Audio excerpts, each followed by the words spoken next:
In the mid-1960s, Cadillac was the undisputed leader of America's gigantic luxury cars, outselling the products of Chrysler's Imperial and Ford's Lincoln brands, thanks to its highly successful venture into the realm of emerging personal luxury cars towards the end of the decade.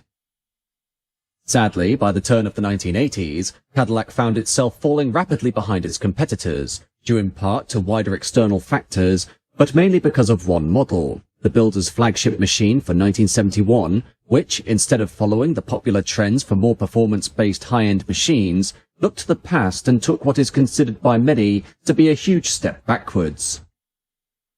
The story begins in the mid-1960s, where by this point, Cadillac, which had been established in 1902 before being acquired by General Motors in 1909, had become the very pinnacle of what an American luxury car should be, ranging from its gigantic limousines of the 1940s, such as the 75 and the 60 Special, to its aesthetic peak during the mid to late 1950s. Under the supervision of inspired automobile stylist Harley Earl, and amid the space-age buzz of the decade, Cadillac's models were designed to incorporate features that appeared to mimic fighter jets and rockets, with huge fins, sweeping curves, bullet tail lights, and lashings of chrome, the pinnacles of this design philosophy being the Series 62, the DeVille, the ever-present 75 and 60 Special, and the flagship of the fleet, the Eldorado.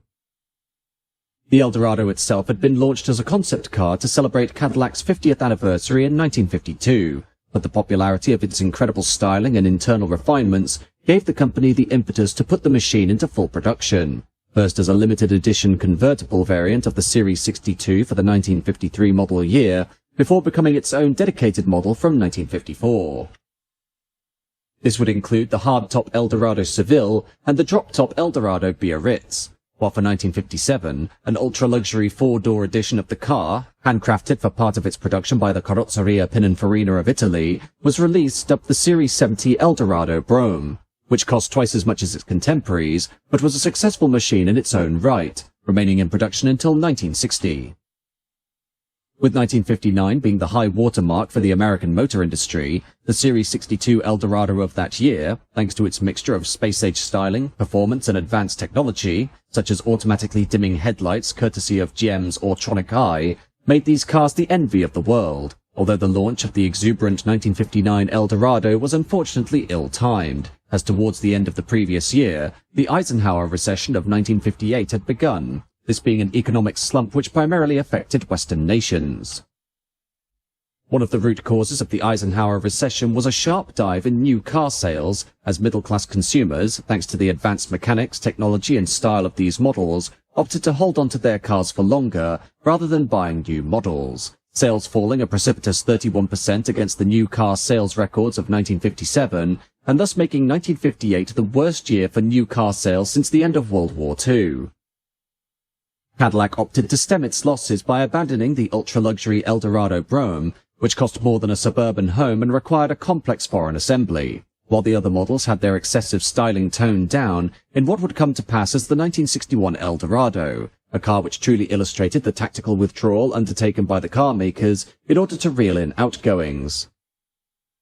This was also done to try and reflect a more modest America, the excessive fins and proportions being reduced to something generally more reasonable, but still unmistakably a Cadillac Eldorado, the marque maintaining its reputation as the highest selling of America's big three luxury brands, outdoing the rival Lincoln and Imperial ranges of Ford and Chrysler. Lincoln, on the other hand, were in a bad way by 1960, as even without the Eisenhower recession, the Ford Group had lost a veritable fortune as it attempted to expand into new markets, the Lincoln brand itself taking a hit with the company's short-lived ultra-luxury division dubbed Continental, which took the second generation of Lincoln's flagship Continental range and used it as the basis for a dedicated brand that would battle the likes of Rolls-Royce. Unfortunately, through a mixture of incredible assembly costs for the hand-built car, which were over double that of a regular Lincoln model, and its astoundingly steep price tag, the machine was a financial black hole for the firm, which was axed after only a year. The Continental division's failure was dwarfed immediately afterwards by the notorious Edsel, an ill-conceived desire by Ford to bridge the gap between low-end family cars and executive Mercury models with a new mid-range segment, only for production woes, botched pricing, and an incredibly poor marketing campaign to see this division also wrapped up after only 3 years.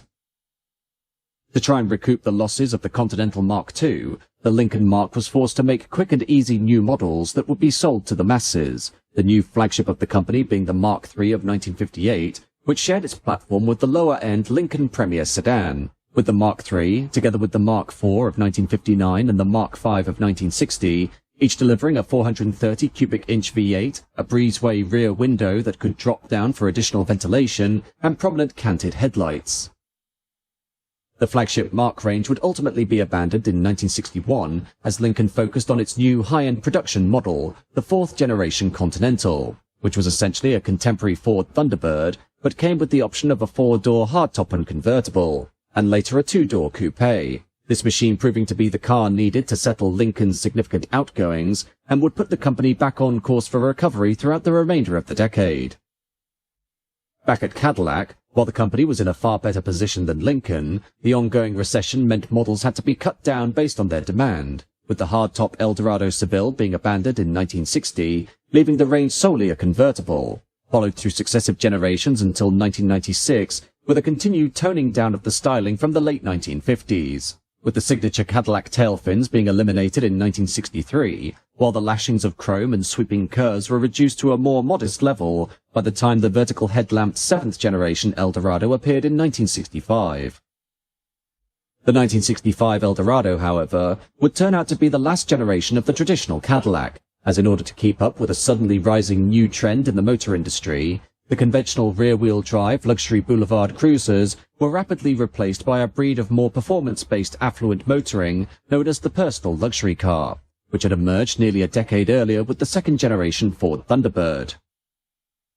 Personal luxury cars were based on the principle of taking the platform of a mass-market sedan and putting atop it a finely sculpted body shell with a sporting edge, despite the fact that, internally, the model was the very pinnacle of lavish appointment, the general desire of the personal luxury car being to appeal to a new generation of drivers who wished to marry the very best in comfort and sophistication, with a look that emulated dedicated coupes for that extra touch of styling flair and a hint of performance orientation. For car builders, the personal luxury car was a win-win option, as not only was it easy to design and build thanks to its use of shared platforms, engines and other components with regular mass-market cars, but it also allowed for an exclusive model to be produced in vast numbers that had the same appeal as luxury cars such as Rolls-Royces, Bentleys and Mercedes, though not carrying the same price tag. The personal luxury car was slow to garner momentum following the launch of the second-generation Ford Thunderbird in 1958, but by the mid-1960s was coming into vogue, with numerous facsimiles emerging once the third-generation Ford Thunderbird was released in 1960, which was an incredible sales success. Not wishing to be left behind, Cadillac opted to redesign the upcoming 8th generation Eldorado to follow the new personal luxury car trend, taking the E-body platform of the recently introduced 2nd generation Buick Riviera, which itself was General Motors' first foray into the personal luxury market, and fitting it with a bespoke body, adopting a front-wheel drive configuration from the similar Oldsmobile Toronado, automatic level control, and variable ratio power steering, while power came from a Cadillac 429 V8, producing 340 horsepower, mated to a turbo Hydromatic 425 automatic transmission, resulting in a car that had a 0 to 60 time of just under 9 seconds and a top speed of 120 miles an hour. In terms of look, the 1967 Eldorado took a markedly different approach to the previous generation by doing away with the last of the pronounced fins and sweeping curves that had been carried over from the 1950s models, abandoning its final connection with the general underpinnings and styling cues of the similar Series 62 and DeVille ranges, as the Series 62 was discontinued in 1964, and the DeVille maintained the older generation look until it was restyled in 1969. The rear-end styling of the new Eldorado was adopted from a General Motors dream car concept exhibited at the 1964 World's Fair called the GMX Stiletto, and in one of the first instances of this facet being introduced on an American automobile, the model featured hideaway headlamps, which were stowed behind the new egg crate grille and made the front-end design look incredibly crisp, as well as producing some minor aerodynamic benefits. Before Cadillac would offer the new model, though, the car and its various options underwent careful scrutiny by the development team, a continuation of what was known as the mink coat test of the 1950s, a trial requiring that a glamour model wearing a mink coat should be able to glide seamlessly onto the car's fabric when entering or exiting the car, with no tugging or pulling which would damage the delicate material of the coat. Meanwhile, for the Eldorados of the 1960s, the similarly built Oldsmobile 8898 series was used by Cadillac as a testbed for customer satisfaction when it came to options, comfort and convenience features, the 1967 Eldorado being no exception, as following the overwhelmingly positive reception of the 1966 Oldsmobile Toronado, those features implemented on that model, as well as the general design, were carried over for the new Cadillac.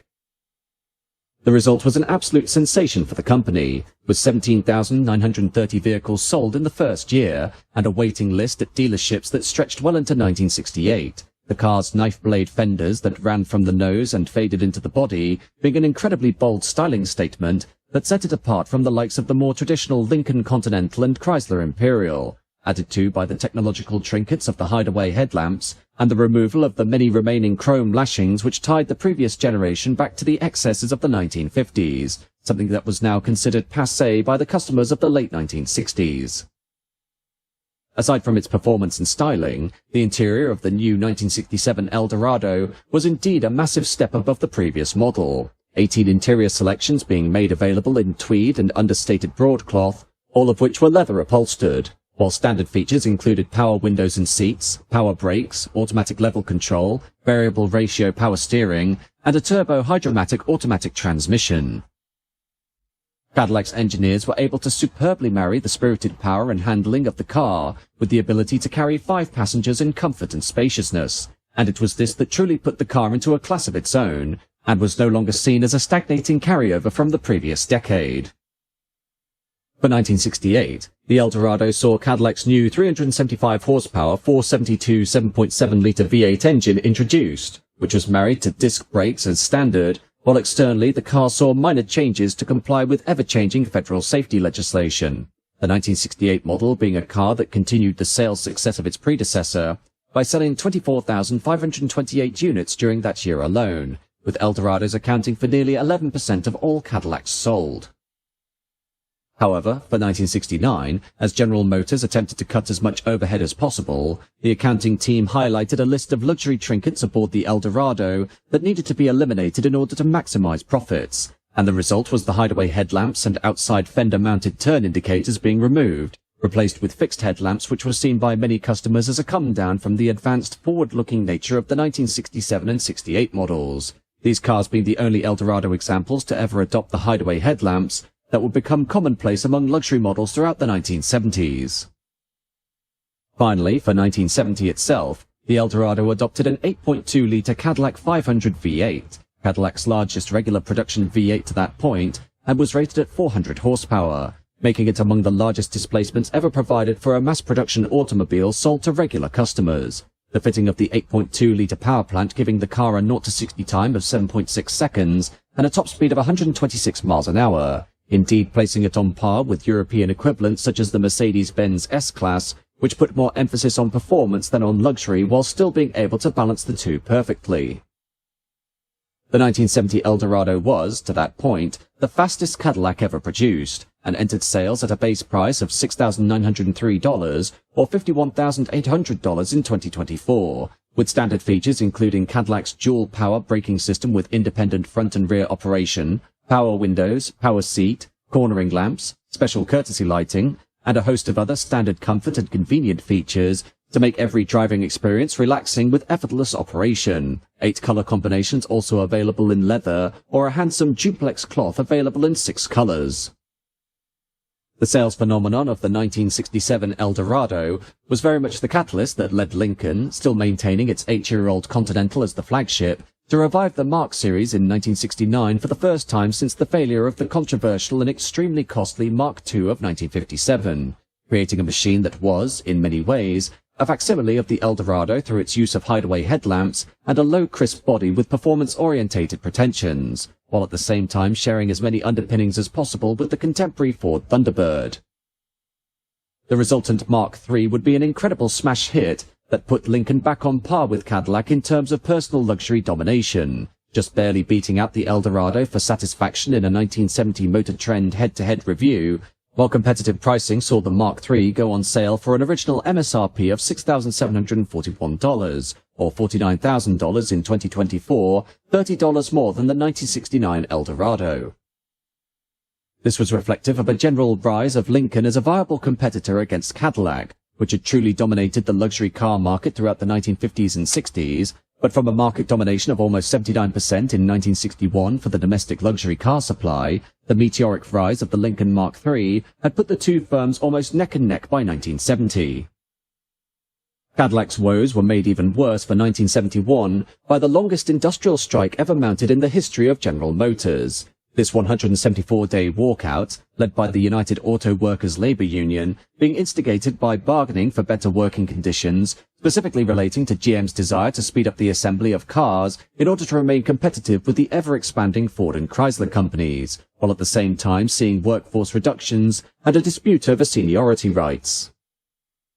With the Mark III having recaptured much lost ground, a war between America's two luxury car firms appeared to be brewing, which would last well into the 1970s, but this expectant rivalry turned out to be very short-lived, as due to the company misreading the demands of the American motorist, Cadillac decided that the best way to overcome the Mark III would be to follow the trend of making its models more and more excessive.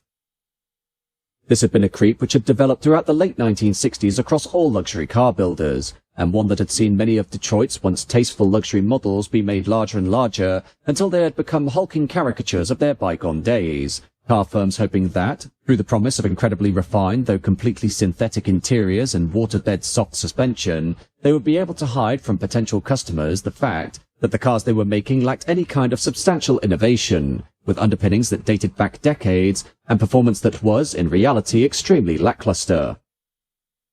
Therefore, regardless of the industrial action, Cadillac responded to the Mark III in 1971 with an updated Eldorado, which comprehensively restyled the car to include an enlarged body, a revised look, and, for the first time since 1966, the option of a convertible, which, at the time, was a bold move on the part of the car maker due to rollover legislation that threatened to ban drop-top cars on the American market.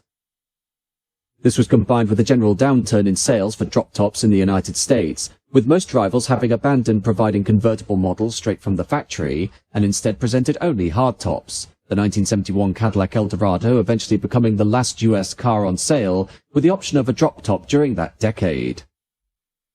At a base price of $7,751, or $55,023 in 2024, the new Eldorado came, as standard, with automatic level control, power brakes with front ventilated discs, variable ratio power steering, front-wheel drive automatic 3-speed transmission, cornering lamps, jewel-like stand-up laurel wreath and crest hood ornament, and various courtesy lighting, as well as the popular Twilight Sentinel automatic light dimmer function, which would turn the exterior lights on and off depending on the lighting conditions. Internally, up to $3,600 or $25,500 in 2024 worth of options were available, including automatic climate control, cruise control, rear window defogger, door edge guards, power door locks, Guidematic automatic headlamp dimmer, remote control right mirror, stereo tape player, padded vinyl roof, 6-way power seat, tilt and telescopic steering wheel, power sunroof, remote control trunk lock with automatic pull down and warning light, and Sierra grain leather upholstery among others. While there were some reservations about the ostentatiousness of the new Eldorado, especially in consideration of its enormous dimensions which placed it among the largest of America's land yachts, the machine was no less a thing of beauty, perfectly encapsulating the lavishness of US luxury cars of the time, and indeed giving the Mark III, which was soon to be replaced by the Mark IV of 1972, a steady competitor as sales for the new car were slightly up against the last-of-the-line 1970 examples. This, however, was somewhat dampened by the influence of the UAW strike during the latter half of that year, the reality being that 1971, for Cadillac, had not been the best year in terms of sales across the board, much of the criticism being aimed at the apparent lack of fit and finish these new cars were receiving, as automotive writers of the time noted that the materials and quality didn't seem to be what they were on earlier models. In terms of mechanics, the 1971 Eldorado remained as sturdy as its predecessor, utilizing the Cadillac 500 V8 engine married to the turbo-hydromatic transmission, and even continued to maintain the notorious 8.2-litre version of the power plant, that remained atop the largest displacements available in a mass-production car, the resultant performance being a 0-60 time of 9.7 seconds and a top speed of 117 miles an hour. By contrast, its fuel economy, even in the time of extremely cheap fuel prices, was an eye-watering 9.4 miles per gallon, though at this point, the American motoring market seemed perfectly secure, as with healthy fuel imports supplementing domestic production, a barrel of oil for 1971 cost a mere $2, the lowest it had been since 1958, while the economy continued to generally flourish. Problems for the Eldorado emerged quickly, though, ones which would push the car into second place as America's luxury barge, starting the following year in 1972, when the long-awaited replacement for the Lincoln Mark III emerged as the Mark IV, a machine which generally followed the same styling principles of its predecessor, but was a fundamentally upgraded model that sold in massive numbers upon its launch. 69,000 of these cars would leave the factory for 1973, and thus representing 57% of the personal luxury market, many critics of the Eldorado stating that the Mark IV looked like a thoroughly more modern vehicle when compared to the somewhat dated appearance and technology of the Cadillac, while the finish of the Mark IV was deemed to have a much more luxurious feel, with greater use of brushed metal surfaces and higher quality simulated wood grain. In October 1973, however, the American auto industry took a massive blow following the enactment of oil embargoes by the Organization of Arab Petroleum Exporting Countries, or OPEC, which declared significant production cuts and a suspension of oil supply against the United States and other industrialized nations that supported Israel during the Yom Kippur War. This resulted in a sharp rise in oil prices that skyrocketed from $3 per barrel to $12 per barrel, leading to emergency energy rationing, panic buying by customers, currency devaluations, and limits on the amount of gasoline that could be dispensed from filling stations across America, while at the same time plunging the Western world into a global economic recession that would pervade throughout the remainder of the decade with spiking unemployment and inflation. However, while the 1973 oil crisis had essentially brought an end to the booming post-war era of the United States and illustrated how vulnerable the capitalist West was through its dependency on foreign oil imports, Cadillac Eldorado sales remained strong throughout this period, being competitively priced and built to a cost that meant General Motors could recoup a modest profit from each unit sold. This was a situation not reflected in other personal luxury models, which had to trim back their production in the face of falling outputs, although this had an adverse effect in that General Motors was now relying too heavily on the Eldorado to shore up the entire Cadillac brand and the wider GM empire as production figures for the company's other models collapsed, as was the case with the Oldsmobile Toronado, which saw a 55% drop in sales by 1975, and the Buick Riviera, which saw a drop of 41% in sales by the same year. The problem was that, by comparison, the Lincoln Mark IV's sales were surging, while the Eldorados remained mostly flat, and thus their rivals at Ford could take an impressive lead within the personal luxury car market, the Eldorado's issues continuing to be made worse through the ever-present lack of quality finish on the cars, while the dashboard was noted by consumer groups for being comparatively cheap for a car of its asking price. Nevertheless, with the continued collapse of premium coupe sales as the 1973 recession lingered, which had dropped 53% by 1975, personal luxury sales figures, as shored up by the combined output of Mark IVs and Eldorados, meant, by comparison, there was only a 23% drop in overall sales for their own market segment during the same period, the Cadillac Eldorado's annual output being higher than the total cumulative number of Toronados and Rivieras, despite the fact that it cost substantially more than either of those lower-end models. Regardless, personal luxury sales for the mid-1970s were being sustained almost solely by the Mark IV, with the Eldorado now coming a distant second against its Lincoln adversary, General Motors taking the hit bigger than Ford, primarily because of the fact that it didn't work to reposition its models to suit the tighter budgets of buyers, Ford responding in 1977 by pushing the Thunderbird down to an intermediate price bracket, rather than keeping it as a personal luxury car, so as to try and appeal to the lower incomes being experienced by potential customers.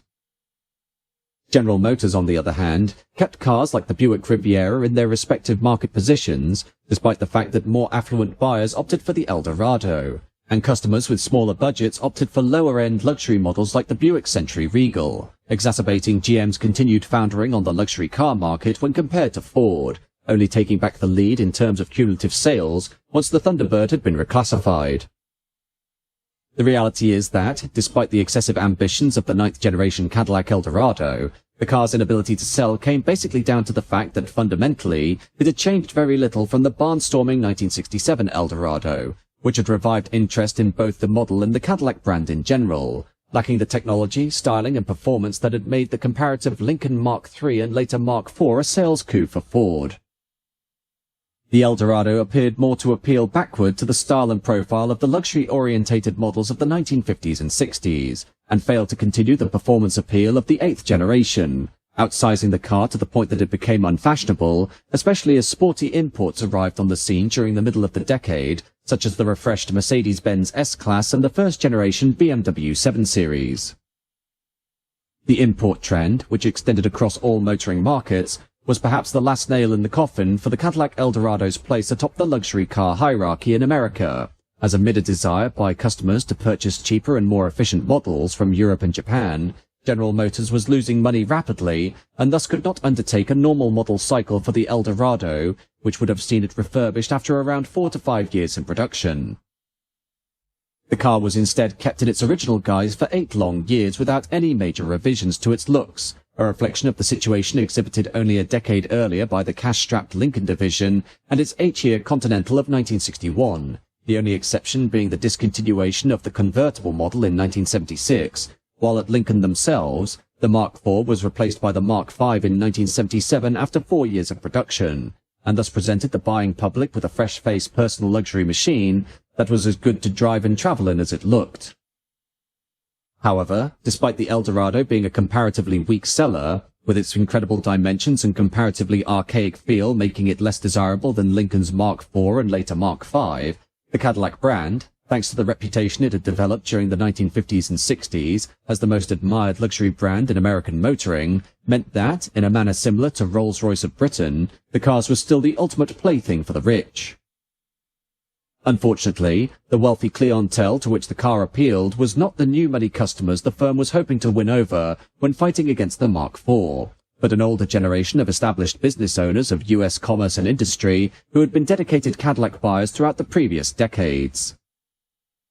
The perceived value of the car, together with the Cadillac brand in general, was diluted further when Eldorados, together with Coupe de Villes and other members of the company's fleet, appeared as cash prizes on contemporary game shows in order to drum up sponsor deals that would support the wider GM firm, regardless of the fact that luxury cars of this class, such as equivalent Rolls-Royce models and even the Lincoln Mark IV, would never be given away in such a manner due to the exclusivity expected of each brand.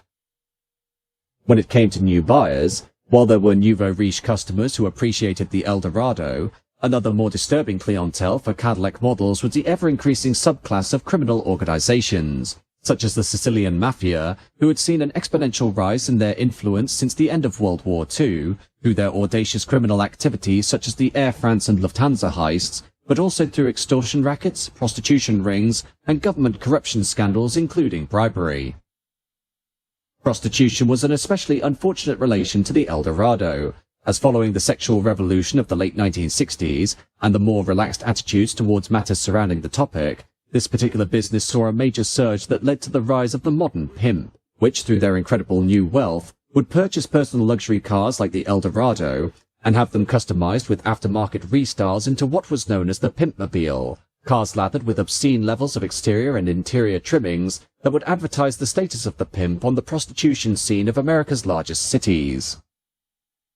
In the end, the Cadillac Eldorado's 9th generation was axed in 1978, demonstrating perhaps the biggest styling misstep in General Motors history after a slew of successes with cars such as the Chevy Corvette and even the 1967 Eldorado. The 1971 Eldorado squarely maintaining the Cadillac marque's place as the regal but ponderous chariot for middle-aged and elderly buyers.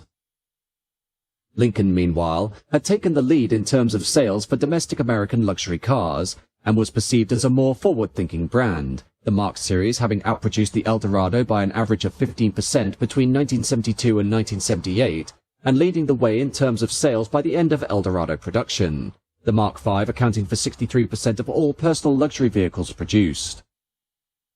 By 1979, therefore, General Motors, pooling their ever-dwindling capital, decided that the next generation Eldorado would be totally redesigned from the ground up, downsizing the enormous model in order to help it appeal against the more nimble likes of European luxury cars, now taking the American market by storm, the result being a crisp machine with front-wheel drive, electronic level control, four-wheel disc brakes, electronic fuel injection, and automatic climate control that had been developed largely with pioneering computer design and engineering.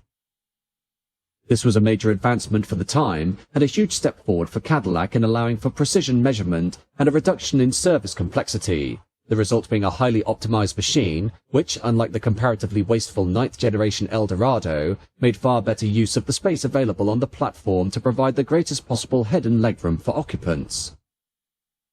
The 10th generation Eldorado would sell well, considering the new breed of European competition and the ever-present Lincoln Mark series, helped along further by a convertible model in 1984. This temporary reintroduction of the drop-top variant on the top-of-the-range Eldorado Biarritz being done for the final 2 production years of this generation. In 1985, the 10th generation Eldorado was replaced by a new model, which was downsized even further, both in terms of its physical dimensions and its general mechanics. The concern at the forefront of General Motors' design team when creating the new Eldorado for 1986 being a mixture of CAFE emissions regulations and a rapidly changing trend for consumer tastes, specifically due to ongoing fuel price spikes caused by the 1979 and 1980 oil crises and a pervading recession that continued well into the decade, Cadillac opting to downsize pretty much their entire range to suit the needs of a still cash-strapped customer base, with the exception of the D-bodied Brougham sedan, which maintained the classic 1970s Cadillac aesthetic until as late as 1992. While the car was lavishly appointed internally, its performance and external design were difficult to justify to potential customers, the car's looks being decidedly understated and easy to mistake for more humdrum General Motors models such as the Buick Riviera, with which it shared its platform, while the only initial engine option was a heavily stunted 4.1-litre V8 power unit producing 130 horsepower and giving the car a 0-60 time of 12 seconds and a top speed of 114 miles an hour. General Motors' desire to use a smaller power unit had been based on misinformed predictions from an external consultant, who anticipated that, for 1986, fuel prices would rise to $3 per gallon, when in reality it turned out that fuel prices for that year were only half of what had been forecast, and thus meant the company could gradually reintroduce larger engines as the model continued throughout its production life.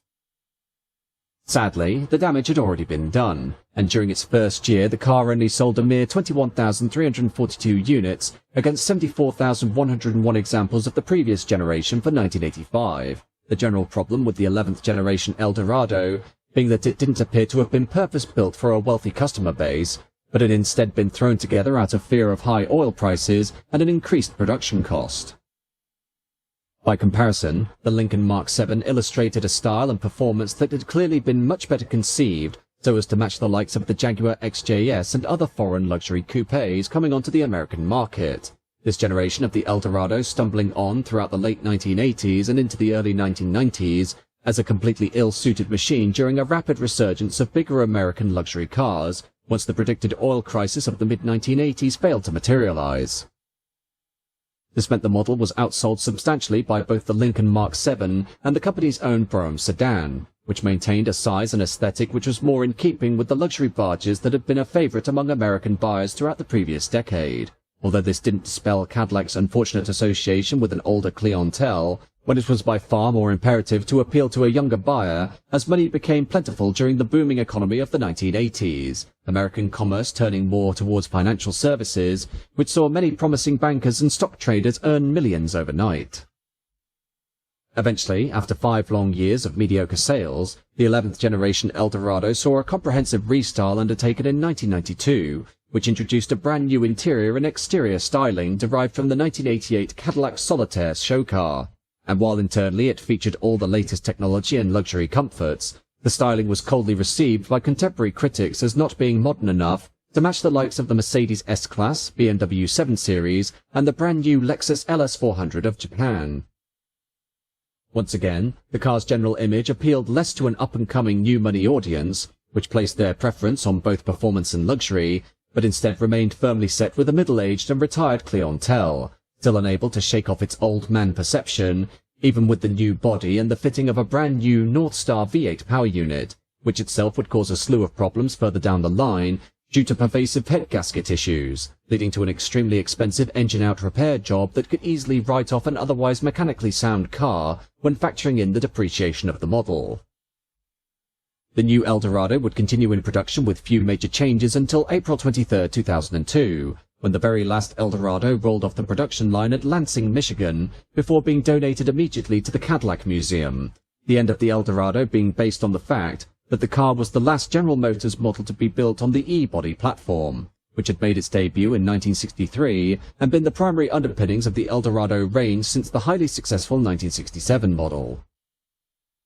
This was combined with the fact that the personal luxury trend had long given way to dedicated performance luxury and executive coupés like the brand new Lincoln LS, which had replaced the last of the Mark series in 1998, while for the Cadillac range, no formal replacement for the Cadillac Eldorado has appeared in the segment formerly occupied by personal luxury cars, as the mindset for performance-orientated luxury machines is now firmly established, thereby meaning that the desire to restart the concept of personal luxury vehicles appears destined not to return. In the end, the overarching collapse of the legendary Cadillac Eldorado and a general retreat of the Cadillac brand as a whole on the American luxury car market can be owed primarily to the 1971 ninth-generation version of the model, as although it had many good intentions and featured a variety of superb internal and external trinkets, the machine was too much of a backpedal when compared to the preceding 1967 Eldorado. Ignoring the direction and heaps of promise that had surrounded its incredibly successful predecessor, Cadillac instead created a car that was enlarged to the point of excess and performed in a manner that was decades out of date, leading to the company losing its strong position at the top of America's motoring hierarchy and, through poorly conceived successors, seeing a slow and painful decline throughout the following decades.